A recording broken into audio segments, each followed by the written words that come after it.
de femme à femme. Bonjour, je suis Hélène. Tous les mardis, je vous invite à découvrir en toute simplicité les instants de vie d'une femme qui pourrait changer la vôtre. Ces témoignages ne vous laisseront pas indifférents. On se retrouve pour De femme à femme. Aujourd'hui, je reçois une femme que je considère comme étant lumineuse. Une très belle femme, avec un sourire à faire fondre la terre entière et qui a accepté d'être mon invitée. J'en suis honorée. Bonjour Laure. Bonjour Hélène, merci pour la présentation. Merci beaucoup en tout cas. Je suis honorée que tu aies accepté mon invitation, vraiment. Tu es une femme qui illumine, c'est ce que je disais, tu es lumineuse, vraiment. Et derrière cette lumière que l'on peut voir un peu partout chez certaines personnes, il y a quelquefois des histoires qui ne sont pas forcément très simples. Quand je t'ai parlé de ce projet de podcast, tu as tout de suite adhéré, je t'en remercie. Donc aujourd'hui, c'est avec toi que nous allons partager une tranche de vie de Laure. Alors, j'ai hâte de découvrir la tranche de vie que tu souhaites partager avec nous aujourd'hui. Alors Hélène, tout d'abord, je suis très heureuse que tu me reçoives. Déjà très heureuse que tu aies pensé à moi pour ce podcast que je trouve très parlant. Je pense très fort, de femme à femme. Déjà, j'aime bien le titre parce que très souvent, on a du mal à se confier dans cette société. Et aussi, malheureusement, il demeure parfois une forme de méfiance des femmes vis-à-vis d'autres femmes, alors que moi, je veux développer de la sororité. Donc moi, je trouve que quand j'ai entendu de femme à femme, je me suis dit « yes !» On va sans doute développer davantage de sororité à travers nos histoires. Alors la tranche de vie que je souhaite partager avec toi et avec ceux qui nous écoutent. Alors, je vais parler de mon retour en Guadeloupe parce que j'ai vécu très longtemps en Martinique. J'ai vécu 29 ans en Martinique où j'étais bien. Alors où j'étais bien avec des difficultés aussi puisque bon, j'ai vécu professionnellement quand même du harcèlement moral, ce qui a été quand même une épreuve pendant 16 ans, qui a été une épreuve pas simple. Et puis, je décide de rentrer il y a 8 ans au pays natal. Qu'est-ce qui t'a décidé à rentrer chez toi? Alors, il y a eu deux éléments. Ma mère a eu un petit souci de santé, mais que j'ai cru grave à un certain moment. Bon, c'était 3 fois rien, mais n'empêche que ça faisait longtemps que ma mère me disait « Ouais, mais il faudrait que tu rentres quand même ». J'avais perdu mon père en 2008. Bon, j'étais rentrée pour l'enterrement puisque mes parents étaient divorcés et on n'avait pas les meilleurs rapports du monde. Et en 2013, je me suis dit, imagine que ton frère t'appelle comme il t'a appelé en 2008 pour t'annoncer, mais cette fois-ci, la mort de ta mère. Et là, j'ai senti que j'allais perdre ma tête. Je me suis dit, non. C'était inconcevable. Ah oui, c'était inconcevable. C'est horrible. Je me suis dit, ma mère, ça va être horrible. Et je me suis dit, Laure, il est temps que tu rentres. Il est temps que tu rentres. Alors évidemment, je me suis dit ça, et en même temps, je me suis dit, ouais, mais je suis bien là, j'ai construit mon univers, parce que j'étais partie étudier, puis finalement, je suis restée. Je me suis dit, ouais, mais en même temps, je suis bien là. Et puis, il y a eu une rencontre sentimentale, qui a été peut-être un accélérateur du retour au pays natal. Ça arrive souvent, je trouve. Oui, très souvent, très souvent. Et on y croit, parce que quand même, faire une mutation, c'est pas rien. Décider que l'on va changer, même si je savais que je rentrais chez moi. C'est changer de vie, en fait. Oui, mais ce n'était plus mon chez-moi. C'était un chez-moi de vacances. Je faisais 15 jours ci, 15 jours par-là, mais c'était plus chez moi. J'avais construit ma vie en Martinique et j'ai accepté de sauter le pas. Tout le monde m'a dit « Ouais, Laure, ta mutation, tu vas pas l'avoir. Hein. Première mutation, on l'a pas. » Mais moi, je me suis dit, si je dois rentrer, les choses vont se faire. À certains moments, c'était mal embouché quand même, hein. Mais voilà. Mais au final, j'ai eu ma mutation. Voilà. Et à partir de là, j'arrive dans une autre vie. Je dois tout reconstruire, toutes mes relations. Dans la mesure où même si j'avais des amis quand je suis partie faire mes études, mais tout le monde avait fait sa vie et on se voyait 2-3 fois pendant l'année quand je venais en vacances. Mais c'est pas la même chose de voir des gens en vacances et d'être là. On l'a pas fait qu'à attendre moi, quoi. Donc quand je suis rentrée, j'ai essayé donc de contacter du monde. Bon, les gens me répondaient ouais, bon. Parce qu'ils avaient leur vie également. Parce qu'ils avaient leur vie. Et j'ai découvert une véritable solitude. Et ça a été la première chose difficile. Parce que même si j'avais ma famille, mon frère, ma mère, ma belle-sœur, mon fils n'était pas rentré avec moi. Je dis, ouais, mais moi j'ai toute ma base, je suis martiniquais, j'ai mes amis, ma famille, bon bref. Donc il est resté avec son père et donc je me retrouvais à affronter la solitude. Un pays finalement que je n'avais entrevu depuis 29 ans que pendant des vacances. Je découvrais véritablement ma Guadeloupe, avec son fonctionnement, on a beau dire que ce sont des îles sœurs, ce sont des îles sœurs un peu lointaines dans beaucoup de choses. Parce que c'est ce que j'allais te demander, toi justement qui as vécu la Martinique. Ah oui, complètement. Complètement et profondément. Tout à fait. À la limite, je suppose que quelquefois tes amis t'appelaient la Martiniquaise. Ah oui, mais j'ai toujours rectifié, très rapidement. Justement, cette image que l'on a des îles des îles Martinique, Guadeloupe, où il y a des conflits, une comparaison oui, permanente. Comment ça tu le existe. vis, toi? Alors, moi, très rapidement, j'ai mis les gens, je les ai mis au pas, comme on dit, donc il faut dire les choses très clairement. Et malheureusement, ou heureusement, je ne sais pas, mon phénotype faisait que j'ai été très bien acceptée. Parce que pour les Martiniquais, je ne ressemblais pas à l'idée qui se faisait d'une Guadeloupéenne. Voilà. Déjà. Donc, oui. Alors déjà, mais ça me mettait mal à l'aise. Et c'est pour ça que chaque fois, et jusqu'au dernier jour, quand on me disait « Oh, visiblement la Martiniquaise », je dis « Non, je suis Guadeloupéenne. Je n'ai aucune honte à l'être. Je suis très heureuse d'être née en Guadeloupe. J'adore, je kiffe mon pays. Avec tous ses travers, avec tous ses paradoxes, je ne renie absolument pas. » C'est ça l'amour. Exact. Donc j'aime de manière inconditionnelle la Guadeloupe, mais je considère que la Martinique c'était ma terre d'adoption, qui m'a bien adoptée, que j'ai bien remise à sa place aussi quand il le fallait, parce que je n'avais pas à avoir honte de qui j'étais. Donc moi, chaque fois les conflits, j'ai essayé de faire comprendre aux gens que c'était dommage, et que justement ce travail de sape qui avait été fait par les colonisateurs, eh bien il avait réussi. Parce qu'on est à 200 km. On aurait pu fonder véritablement, comme dit Mathieu Gama, un peuple. Et malheureusement, on est encore séparés par des tiraillements totalement puérils. Dommage. Le jour où les Antilles feront peuple. Le jour où les Antilles feront peuple. Donc ton arrivée en Guadeloupe, le choc. Le choc, il est dans la manière de fonctionner professionnellement. Donc moi, je suis enseignante et j'ai toujours aimé faire des projets. Je ne conçois pas mon métier d'enseignante, de prof de lettres, sans projet. Je crois à la pédagogie par projet. Eh bien, apparemment, Henri avait 3 ballons. Et alors, pour ceux qui ne comprennent pas, elle est arrivée avec beaucoup trop d'élan, beaucoup trop d'envie de faire des choses. Et peut-être qu'à certains moments... Tu as fait peur, en fait. Alors, c'est comme ça que d'autres me l'ont dit. Ils m'ont dit, ouais, mais là, on a fait mon paix, on a arrivé...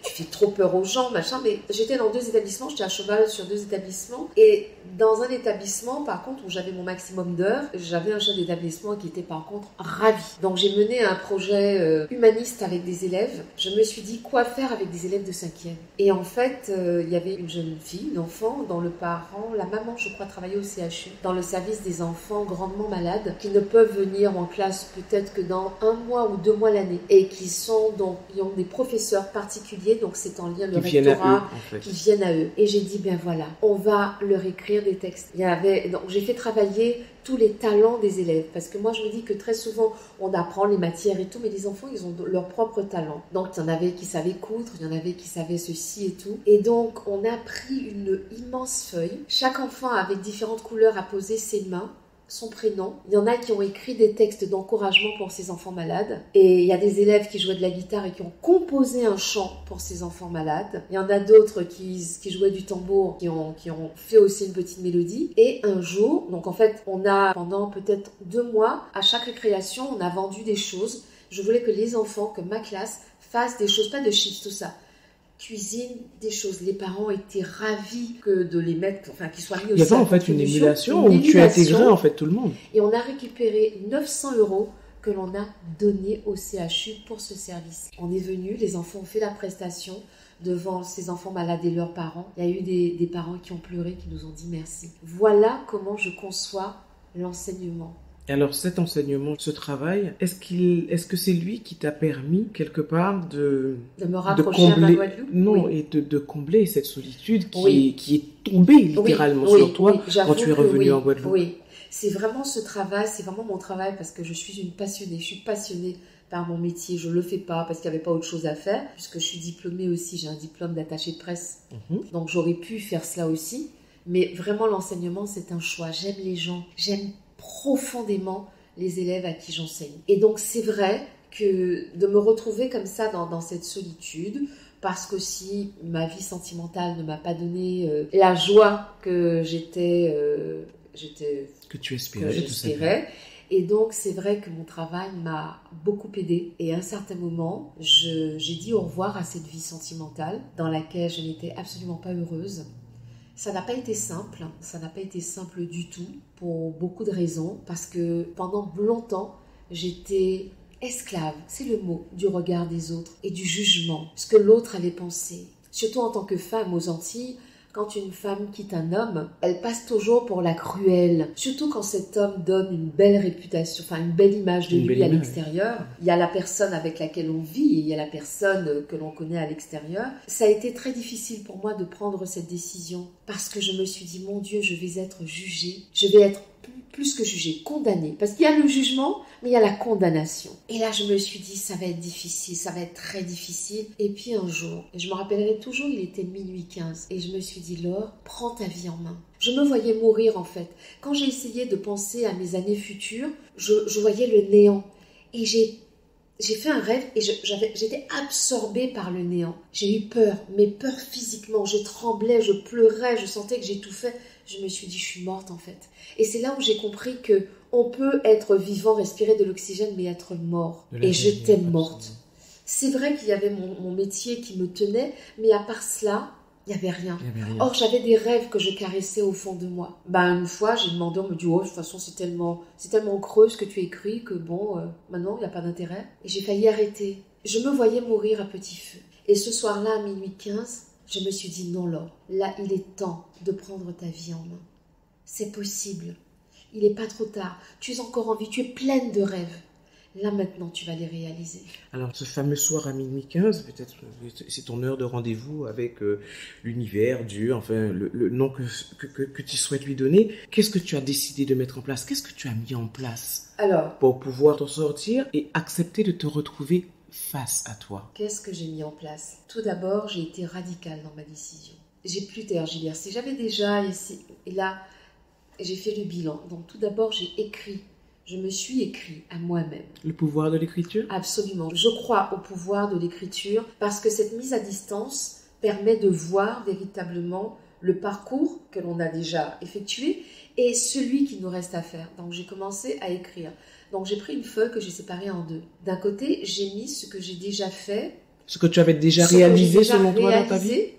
Dans ma vie. Et de l'autre côté, mes rêves. Et je me suis rendu compte que la colonne rêve était quand même bien longue. Ça veut donc dire, quand j'ai comparé les deux colonnes, que ma vie n'était pas finie et que justement, elle allait commencer autrement. Donc ça a été la première étape. La deuxième étape, je suis allée voir une psychologue. Grand nombre pas 40. Reconnaître qu'on a besoin d'aide. Reconnaître que l'on a besoin d'aide, c'est la première chose fondamentale. Même si j'ai toujours lu des choses, parce que moi, je fais un travail sur moi depuis longtemps. Enfin, je veux dire, j'ai toujours su faire cette propre analyse. Mais à ce moment-là, j'ai senti que j'avais besoin d'aide. Ça a été la deuxième étape. J'ai fait 4 séances parce qu'elle m'a dit non, Madame Tara, vous êtes très sensée, équilibrée. Mais n'empêche qu'elle avait compris que j'avais besoin quand même de verbaliser.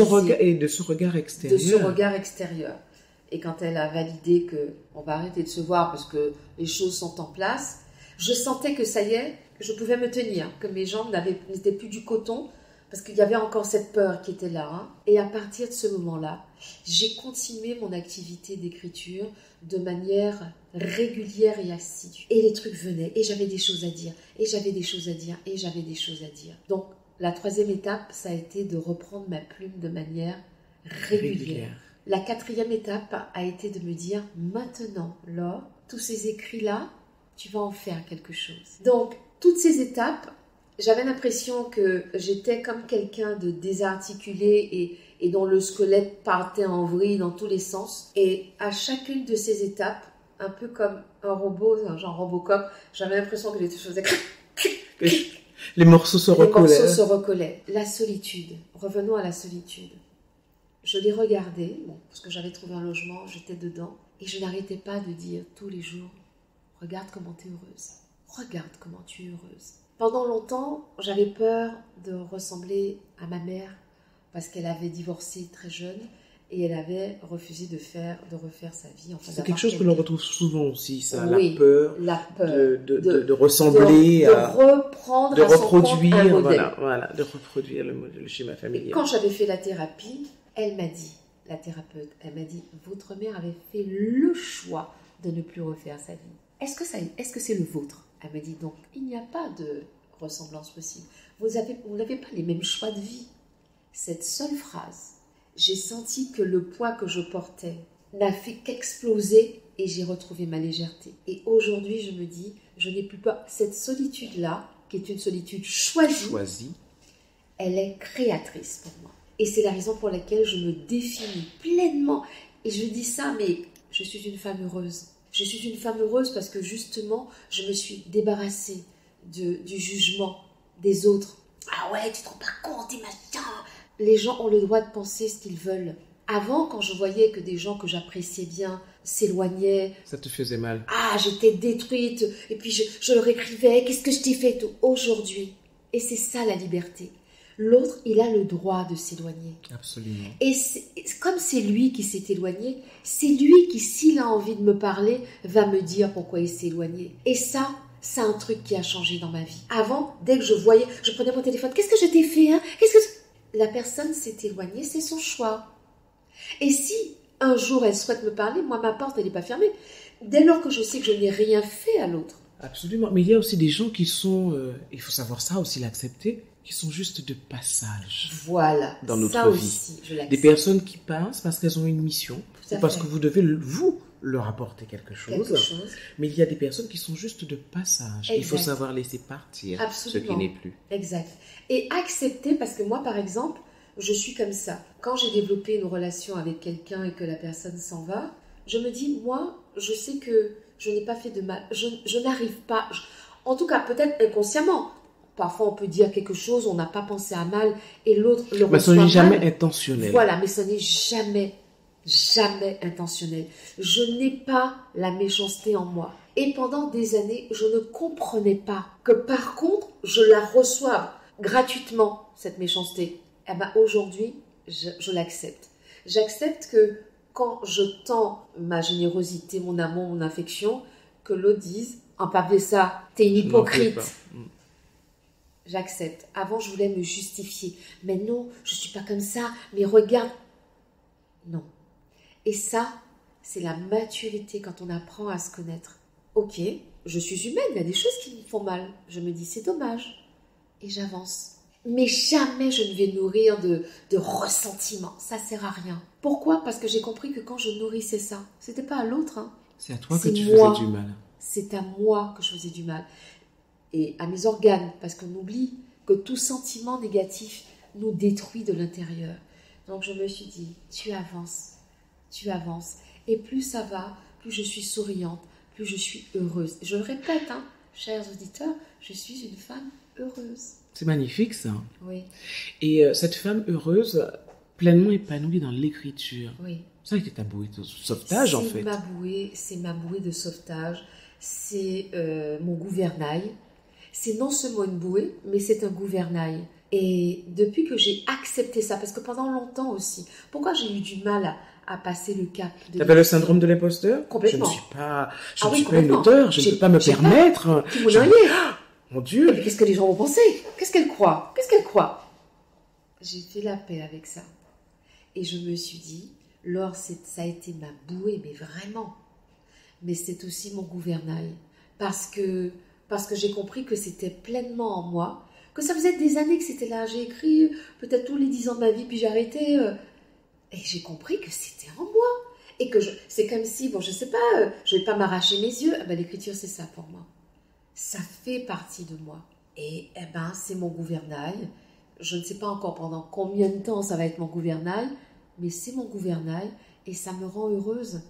Et même si je ne publie pas tout ce que j'écris, mais quand j'écris quelque chose, je ne peux pas expliquer à quel point ça me remplit, quoi. Avant, j'avais cette espèce de besoin systématique d'être rassurée. Il fallait que l'autre valide ce que tu écris. Tout à fait. Aujourd'hui, j'apprends à me valider moi. Je suis dans un plein d'apprentissage qui m'épanouit. Et je voudrais tellement que d'autres femmes entendent ça. On vit dans une société ou dans un microcosme où quand une femme décide d'être libre d'être elle-même, c'est pas forcément bien perçu et c'est pas forcément évident. Sauf que le jour de ma mort, je serai toute seule. On ne validera pas maman, ok moi. Donc aujourd'hui, je me détache de plus en plus de cette validation-là parce que le jour, quand mon jour va arriver, je serai toute seule. Donc ce que les gens auront beau dire ou penser, ça n'aura pas d'importance. Donc dès aujourd'hui, j'accepte de ne pas tenir compte. Surtout quand ça n'est pas sain. Quand les gens ont des choses constructives à me dire, je les écoute. Mais quand c'est pas sain, quand on voit que c'est pernicieux et tout, aujourd'hui je sais fermer, mais je reste dans la paix, je dis ok, merci, et je trace ma route. Magnifique. Magnifique. Alors, il faut savoir, pour ceux qui ne le savent pas, que Laure a publié un recueil de poèmes. Tout à fait. Les poèmes de Laure et autres récits au bord de l'âme. Et très sincèrement, c'est son âme qu'elle a mis sur papier, qu'elle a couché sur papier, et qui est un magnifique recueil. J'en suis fan, personnellement. Merci. Et comme tout est fan, nous attendons le prochain. Qui est en préparation. Voilà. Donc c'est cette écriture qui t'a sorti elle t'a pas sorti de ta solitude, qui t'a fait basculer d'une solitude subie à une solitude comme étant un choix. Tout simplement. Tout Quand tu repenses justement à cette tranche de vie, à ce moment où tu es arrivé en Guadeloupe, chez toi, ta terre que tu aimes, qu'est-ce que ça te fait d'en parler aujourd'hui? Alors, franchement, je crois que tu vas m'en sourire. Oui, je le vois. Quand j'avais toutes mes épreuves, quand j'étais vraiment dans ces choses lourdes, ma mère, paix à son âme, me disait, tu sais, Laure, ce qui te semble très difficile aujourd'hui, ce qui fait que tu as du mal à être dans la gratitude, tout ce par quoi tu passes comme épreuve, dans peu de temps, bien plus courtement que tu ne le crois, tu pourras le partager avec d'autres femmes. Je cite ma mère, tu pourras le partager avec d'autres femmes et les encourager. Tu comprends bien que quand tu m'as parlé...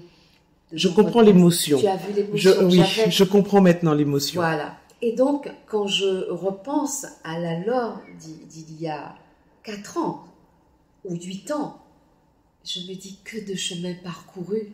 Et ça aussi, je le note. Je note parce qu'en fait, et c'était ça, même quand on m'avait fait comprendre que écrire, c'est éviter l'oubli. Oui, absolument, parce que ça grave les choses. Et donc, du coup, quand je regarde les pensées que j'avais à l'époque, je me dis, punaise, ma femme, t'es badass. Je me suis dit, waouh. Et j'ai une amie, ma sœur, en Martinique, on se congratule régulièrement parce qu'on est là pour s'élever l'une l'autre. Elle me dit, Laure, tu te rends pas compte de tout le chemin que tu as déjà parcouru en si peu de temps? Et c'est vrai. Et aujourd'hui, j'ai ce sentiment de, je suis heureuse et je suis contente de moi. Parce qu'on a du mal à se féliciter. Je me félicite parce que je sais que ça a été très difficile. Je sais qu'à un certain moment, et je le dis, j'étais en train de sombrer. On peut paraître bien, mais j'étais en train de sombrer dans la dépression. Eh oui. Et c'est pour ça que je veux dire à chaque femme qui m'écoute là, c'est possible de s'en sortir. Et en fait, comme je fais ce travail sur moi depuis longtemps, de m'analyser, etc., le jour où j'ai compris que j'étais là, le jour où j'ai fait ce rêve où je me voyais en train de mourir tout en étant vivante, en fait, je peux vous dire précisément le rêve. J'étais dans un cercueil, j'entends la terre qui est jetée sur moi, je crie, personne ne m'entend. Et là où la psychologue m'a dit que j'étais bien cérébrée, c'est que je me réveille. Parce que si je ne m'étais pas réveillée, ça voulait dire que la dépression était... Je me réveille en hurlant. Et c'est là où je me suis dit, il faut que tu t'en sortes là, ma vieille. Il faut que tu fasses quelque chose. J'étais tellement malheureuse. J'étais tellement pas bien. Je me suis dit, mais c'est pour ça que je suis rentrée. Ton fils avait quel âge? 14 ans. En pleine adolescence. En pleine adolescence. Il venait me voir, mais j'avais respecté son choix parce que il voulait rester avec son père, sa sœur, parce qu'il a une sœur. Mais peut-être c'était peut-être une très bonne décision finalement. Très bonne décision parce que... Comment aurais-tu pu gérer? Voilà, exactement. Déjà quand il venait me voir pendant les vacances, il me disait souvent, je reconnais pas ma maman forme d'Ubud. Parce qu'il m'a toujours décrit comme ça. Depuis l'âge de 7 ans, il m'a dit un jour, et ce jour-là j'avais été heureuse comme tout, il m'a dit, maman, tu sais quoi? C'est en forme d'Ubud. Et il m'a dit, maman, je ne sais pas ce qui se passe, mais je ne reconnais plus la forme d'Ubud. Et quand il m'a dit ça, parce que c'est un enfant hyper précoce, il lit rapidement les gens, tout ça. Il était tout le temps heureux de me voir. Il me dit, mais tu me fais de la peine, maman, il y a un truc triste en toi. Il me dit, ouais, tu rigoles. Il a perçu en fait cette petite lumière qui s'était éteinte. Voilà. Il me dit, je reconnais plus cette forme de boule lumineuse. Il me dit, maman, sauve-toi. Il me l'a dit, sauve-toi. Il me dit, de même que tu sais toujours encourager les autres. Il me dit, regarde toutes ces copines que tu encourages, que tu écoutes. Là maintenant, sauve-toi. Ah, ça a été la claque aussi, hein, ça. Oui, je ne l'ai pas dit, mais parmi les choses qui m'ont permis de... Ça a été, ouais, sauve-toi. Ton fils. Mon fils. Alors aujourd'hui, justement, si tu avais un conseil à donner aux femmes qui nous écoutent et qui pourraient se retrouver dans ces situations où la vie fait qu'on se retrouve face à soi, sans en avoir fait le choix au départ, qu'est-ce que tu leur dirais? Alors, tout d'abord, c'est vrai qu'il n'y a pas de recette, il n'y a pas de magie, mais tout d'abord, je dirais, allez chercher en vous-même ce que vous voulez pour vous-même. Parce que ce qui nous rend aussi, et ce qui rend beaucoup de femmes malheureuses dans notre société guadeloupéenne, le développement des réseaux sociaux a fait que beaucoup de gens se comparent à travers des images que les autres. Je rappelle que les gens choisissent des images très souvent retouchées, etc., etc. Les gens choisissent de montrer... La magie des filtres. Voilà. Oh, la magie des filtres. Ce que je n'utilise pas, je le dis au passage. D'abord, essayez de savoir ce que vous voulez pour vous-même. Prenez ce temps-là. Écrivez sur une feuille quelconque. Écrivez, je suis un tel, voilà ce que j'ai déjà fait, mais qu'est-ce que je veux pour moi? Comment je m'imagine? Qu'est-ce que je pourrais imaginer pour moi le mois prochain, l'année prochaine? Ensuite, mais comment je peux atteindre ces choses-là? Qu'est-ce qu'il va falloir que je mette en place? Tu dis quelque chose de très très intéressant. Dans la projection, tu as parlé du mois prochain, dans 6 mois, dans 1 an. Il est vrai que quelqu'un qui est proche de la dépression, ou qui est en dépression, ou qui n'est pas bien, ou qui passe une épreuve très difficile de solitude, c'est extrêmement important justement pour moi, je pense, de commencer par la projection à 1 semaine. Tout à fait. Parce que quelquefois, à 1 semaine, on ne s'imagine même pas ce qu'on pourrait faire à 1 semaine. Exact. Et puis, la deuxième chose que je dirais, on a des amis, il faut éviter d'être seul. Moi, ce qui m'a aidé dans cette solitude, alors c'est vrai que mon amie sœur, elle est en Martinique, et on se disait ça l'autre jour, tous les jours, on s'envoie des WhatsApp. Tous les jours. Ça fait 8 ans quand même que je suis rentrée. Quand je prends mon téléphone, tous les jours, comment vas-tu? Alors, en Martinique, tout le monde m'appelle Laurie. Il y a peu de gens qui savent que je m'appelle Laure. Tu vois, tout le monde m'appelle Laurie. Ah bon? Tous les matins. Coucou ma Laurie, comment vas-tu? Elle s'appelle Odile. Coucou ma Didile, comment vas-tu? Et en fait, on est tellement proches que j'arrive à sentir et elle arrive à sentir. Ça aussi, parce que très souvent, dans des trucs à la mode, là, on encourage les gens à être que tout seul, non. Seul on va vite peut-être, mais ensemble on va loin. Il faut faire du ensemble, il faut développer du commun, c'est très important. Ça m'a aidé aussi. De savoir qu'en Martinique, il y avait cette amie sœur qui me disait « Laure, ah bah qu'on ça a Laure ». Et du coup, qui elle aussi me poussait. Et pareil, elle, quand elle a eu ces moments très d'armes, je l'ai poussée. Et en fait, la sororité, Hélène, la sororité, c'est quelque chose qui est capital. Et quand on a la chance d'avoir 1, 2 amis à qui on peut se confier en toute liberté, sans fil, sans rien, on est vrai, ça aide. Ça m'a empêché de sombrer complètement, quoi. Parce qu'elle entendait à ma voix, à mes audios, elle me disait « Laurie, ça va pas là? Laurie ?» Et elle m'a dit « Je pense que j'ai dit oui. » J'ai appelé la psychologue, je vais aller la voir. Donc, évitez de rester seul. Et même quand quelqu'un nous invite et qu'on n'a pas envie d'y aller, y aller. Plusieurs fois, quand on m'a invité quelque part, j'ai pas envie de sortir. Et finalement, les gens insistaient quand je suis sortie. Oh, bien fou que cela t'a fait. Bien fou. Donc surtout, quand on commence à sentir que cette solitude, mais cette solitude morbide, c'est pas une solitude heureuse comme celle que je vis quand j'ai pas envie de sortir, mais c'est un choix. Et sinon, j'aime bien. Il faut résister à cela. Parce qu'on ne voit pas à quel moment on s'enfonce, mais on s'enfonce très rapidement. Voilà. Parce qu'on ne fait pas forcément attention aux signes. Exactement.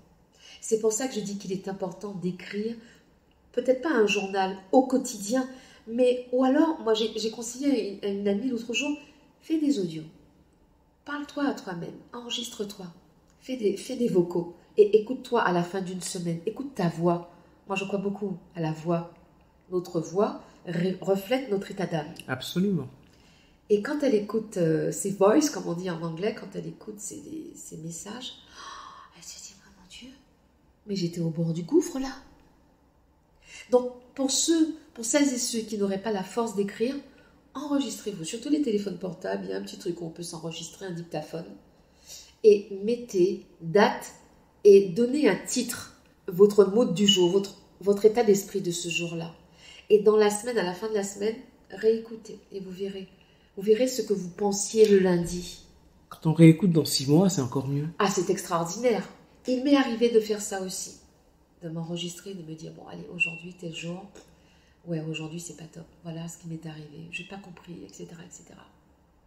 Et conserver cela. Et parfois aussi, en conservant ça, ça peut nous aider à écrire. Voilà. Source d'inspiration. Exact. Tu es ta première source d'inspiration. Oui. Ta vie est ta source d'inspiration. Oui, parce qu'en fait, on a des vies beaucoup plus riches qu'on ne le croit. Je ne suis pas Madame Obama, je ne suis pas ceci. Mais il faut arrêter de croire que notre vie, elle est banale. Aucune vie n'est banale. Toutes les vies sont riches. Mais il faut commencer à arrêter de se comparer aux autres. Parce que c'est vrai que la comparaison n'est pas raison, comme dit le proverbe. On a le sentiment que les autres vivent des vies plus extraordinaires que nous. C'est pas vrai. Et quand j'ai commencé à comprendre cela, mais je me dis, je connais des femmes extraordinaires, je connais donc des gens formidables, je fais un métier extraordinaire. Un métier que tu aimes. Et en plus, un métier que j'aime. C'est pas donné à tout le monde d'avoir un métier que l'on aime et que l'on fait depuis tant d'années avec autant de passion. 26 ans plus tard, chaque rentrée scolaire, quand je dois parler à mes élèves, tu es autant excitée que tes élèves. Ah oui, à ce point. Oui, et puis après, bon, les 5 minutes après, ça passe, mais chaque nouvelle classe, je me dis, waouh, il y a de l'émotion. Challenge. Oui, il y a de l'émotion. Je ne suis pas, je fais pas ça de manière, non. C'est oh là là, il va falloir les retrouver encore. Non, j'ai toujours cet enchantement-là, et mes élèves me le disent, Madame, j'ai l'impression que c'est votre premier poste. J'ai dit, c'est toujours, chaque année scolaire, c'est mon premier poste. Parce que chaque année scolaire, ce sont des élèves nouveaux. Absolument. Donc voilà. Absolument. Il faut conserver cette magie-là. Et moi, plus j'avance dans l'existence, plus je vieillis, et plus je me dis, mais la lumière, elle vient de l'intérieur. C'est ça. En fait, c'est ça, en fait, la magie, finalement, qui devient magie, c'est de se dire, moi, je regarde les choses avec enchantement. Les gens me disent, oh là là, t'es toujours dans les oh là là. Eh ben, c'est pas grave. Moi, je suis dans les waouh, mais c'est génial! Parce que quand on perd son âme d'enfant, on devient un vieux con ou une vieille conne. J'ai pas du tout envie d'être ça. Je veux conserver mon âme d'enfant et conserver ma capacité à m'émerveiller. Et ça, les gens, c'est fondamental. Absolument. Alors, c'est vrai que j'allais te demander, pour terminer notre petit échange, quelle touche d'espoir que tu aurais aimé insuffler aux femmes en général, mais tu en as déjà donné tellement, mais je sens que dans tous les cas de figure, tu as encore des choses à donner. Alors, vas-y, je t'en prie. Alors, moi, ce que je pourrais dire à toutes ces femmes qui nous écoutent, vous êtes des personnes magnifiques. Uniques et magnifiques. Magnifiques. Et puis, je voudrais dire aussi à toutes ces personnes qui nous écoutent, foutez la paix au corps des gens, s'il vous plaît, les gens. Arrêtez de parler aux gens de leur corps, s'ils ont grossi, s'ils ont maigri, s'ils ont ceci. Parce que cette enveloppe-là, on lui fait beaucoup de mal. Donc, mesdames, aimez votre corps, quel qu'il soit. Préservez-le, protégez-le et ne laissez personne vous dire que vous êtes moche. Parce que ça commence par ça. J'ai vécu ça quand j'étais adolescente.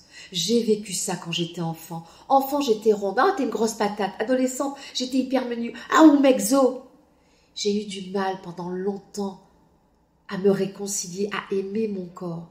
Donc, je sais que dans cette société antillaise, on est toujours en train de faire une remarque sur le corps des gens. Mesdames, aimez votre corps, bichonnez-le, parce que c'est votre enveloppe qui porte votre âme et votre esprit. Donc voilà ce que je voudrais dire. Foutez la paix au corps des gens, s'il vous plaît. Et puis, mesdames, aimez votre corps. Vous êtes belles. Mais surtout, cultivez l'intérieur. Votre générosité, votre gentillesse. Le mot gentillesse qui aujourd'hui est interprété comme si vous étiez des idiotes et tout, ce n'est pas vrai. C'est de l'humanisme, c'est de la générosité. Et c'est ça qui fait de nous des personnes lumineuses et extraordinaires. Voilà. Oh, merci beaucoup, Laure. Tu as employé un mot tout à l'heure que j'ai adoré, qui est, enfin, mettez de la magie dans votre vie. Absolument. Et ça, il n'y a que nous-mêmes qui soyons en mesure de le faire. Parce que mes amis me disaient, mais tu es génial, tu es extraordinaire. Mais oui, mais j'en étais pas convaincue moi-même. Et c'est quand je me suis vue, quand j'ai fait ce rêve horrible, je me suis dit, Laure, peu importe ce que les gens diront, célèbre-toi. Célèbre-toi. Parce que ça faisait de la peine aussi à ma mère de voir comment je parlais de moi avec dureté, méchanceté. J'étais méchante avec moi-même. Eh bien, je me célèbre parce que je réussis à faire des choses que d'autres peut-être auraient bien aimé faire. J'arrive à les faire. J'y ai cru et je l'ai fait aujourd'hui. Et c'est ça, rêver et rendre son rêve concret. Il n'y a aucune limite à part nous-mêmes. Magnifique. Voilà. Ça sera le mot de la fin de Laure. Merci mille fois de cet échange. Merci à toi.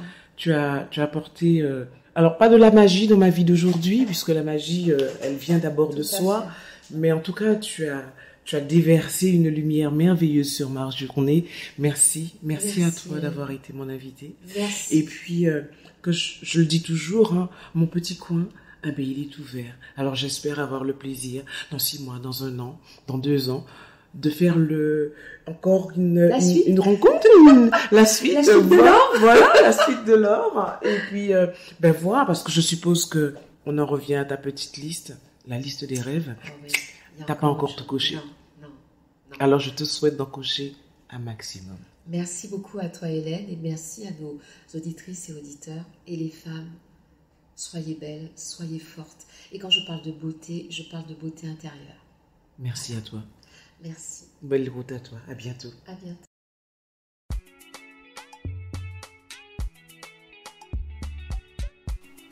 Merci d'avoir été avec nous pour cette tranche de vie. Si vous avez apprécié, n'oubliez pas de vous abonner à ma chaîne YouTube de Femme à Femme pour ne manquer aucun épisode. Ce podcast est également disponible sur un grand nombre de plateformes.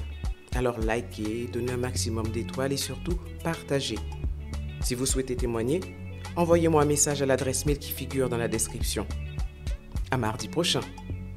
En attendant, prenez soin de vous.